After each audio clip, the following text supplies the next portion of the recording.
Saya nak buat pengumuman setelah Majlis Mesyuarat Kerajaan Negeri bermesyuarat pagi tadi dan memutuskan memberi perhatian yang amat tinggi terhadap laporan pencemaran sungai dan laut di negeri Pulau Pinang. Dan Exco telah memutuskan untuk membentuk satu task force yang diberi nama River and Marine Pollution Task Force yang dianggotai oleh berbagai agensi termasuk semestinya JPS yang akan menjadi urus setia dan dianggotai oleh MPPP, MPSP, Jabatan Alam Sekitar, pejabat-pejabat daerah, Unit Perancangan Ekonomi Negeri, JKR, Jabatan Perikanan, Jabatan Pertanian, Jabatan Perkhidmatan Veterina untuk beberapa tugas yang segera memandangkan isu pencemaran sungai dan laut dilaporkan di beberapa tempat. Jadi task force ini dibertanggungjawabkan untuk melawat semua sungai di negeri, tetapi fokus peringkat terdekat ini adalah di pulau dan serentak itu juga di seberang perai, melawat semua sungai dan melaporkan sumber-sumber pencemaran sekiranya ada di sungai-sungai yang berkenaan, khususnya melihat apakah sumber datang daripada indiscriminate disposals of garbage from wet market, from or untreated and not properly treated waste or effluents from sewage treatment plant, any industrial or commercial waste discharge, dan lain-lain sumber yang mungkin dikenapasti oleh task force ini. Di samping itu, task force ini akan mengawal dan monitor kualiti air di sungai-sungai yang dikenapasti ini, dan pada akhir tugas awal ini, task force ini akan membentangkan cadangan-cadangan kepada pihak kerajaan negeri untuk melaksanakan tindakan-tindakan bagi menambah baik atau menangani isu pencemaran sungai dan laut di negeri Pulau Pinang ini. Bagi langkah-langkah segera atau jangka pendek, JPS negeri telah dapat kelulusan saya, iaitu kelulusan kecemasan.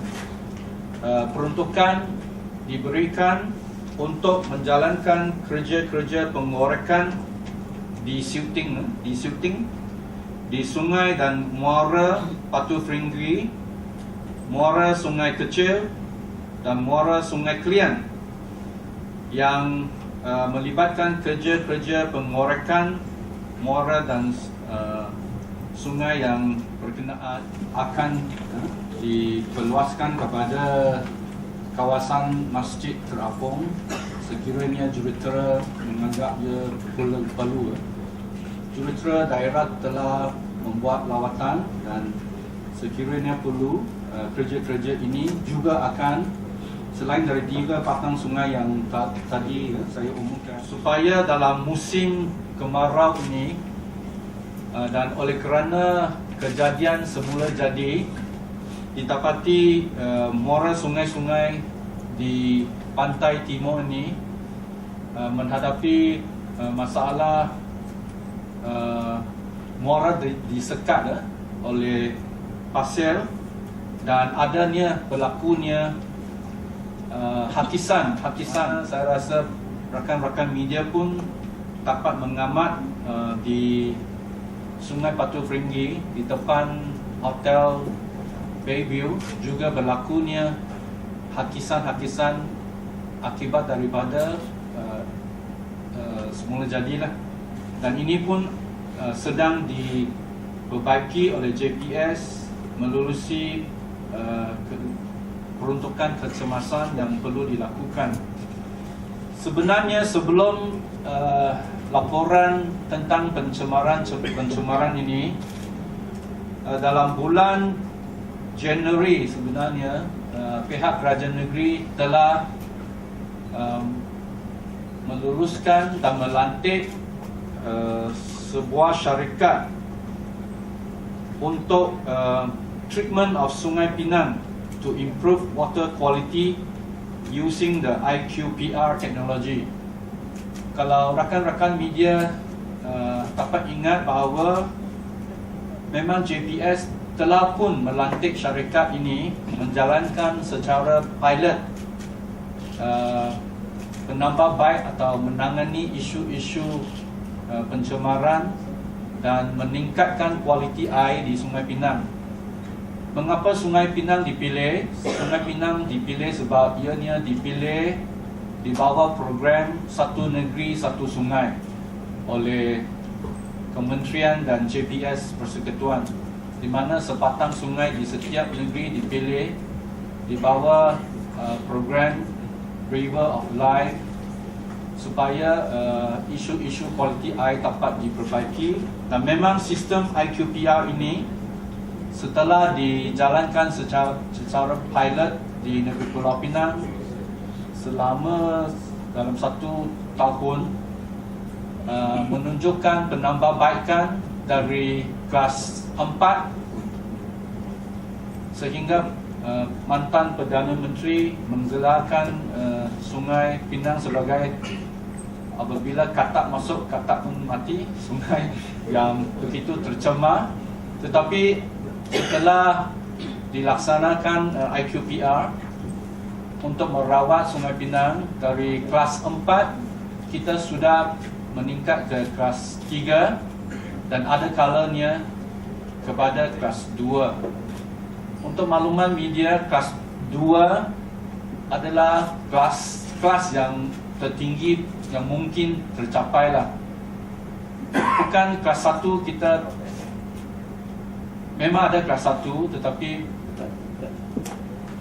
kualiti kelas 1 adalah seperti ini. Dan saya rasa memang menjadi cabaran untuk menjadikan Sungai Pinang kelas 1 jernih seperti ini, yang fit for even drinking.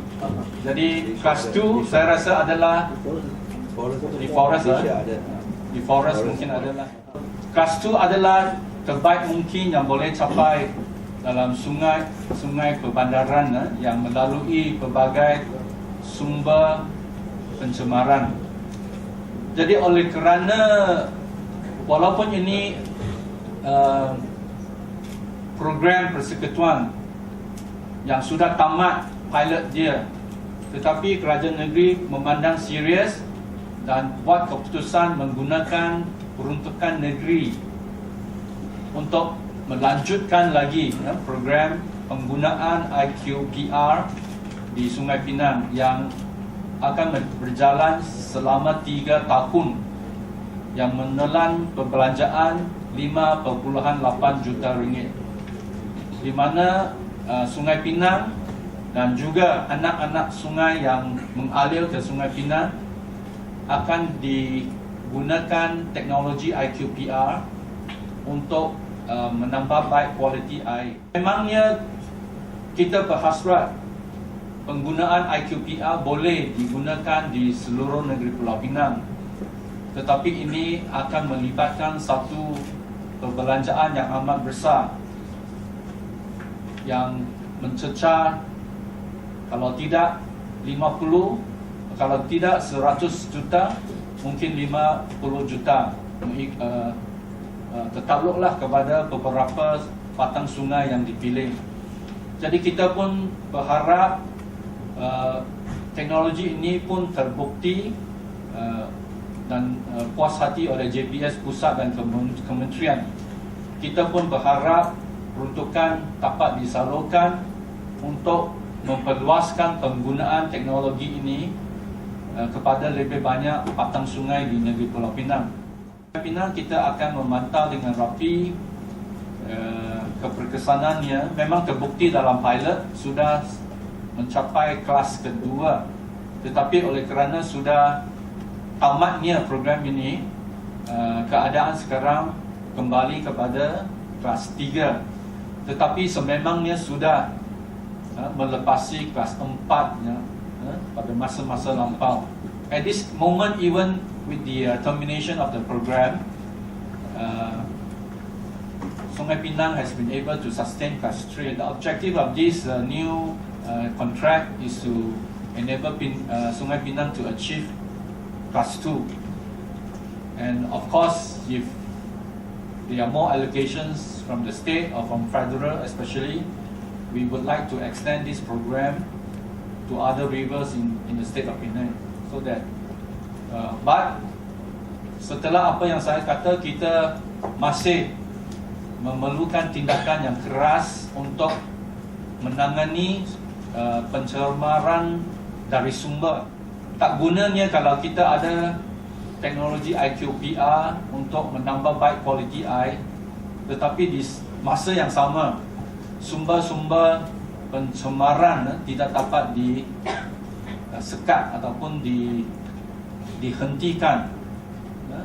Sumber-sumber pencemaran, saya kata tadi ada berbagai sumber. Selama ini sungai-sungai kita dianggap sebagai saluran pembuangan sisa. Itulah masalah utamanya. Sekiranya mindset kita tak mencintai sungai sebagai river of life, then we have to concern about the life of the river. If the river of life program is not successful, then the life of the river will be affected. So will be threatened. The ecology of the river and the marine ecology will be affected. So walaupun ini satu tanggungjawab yang amat berat, pihak kerajaan negeri tidak mengambil sikap yang menolak apa-apa tanggungjawab yang dibuktikan.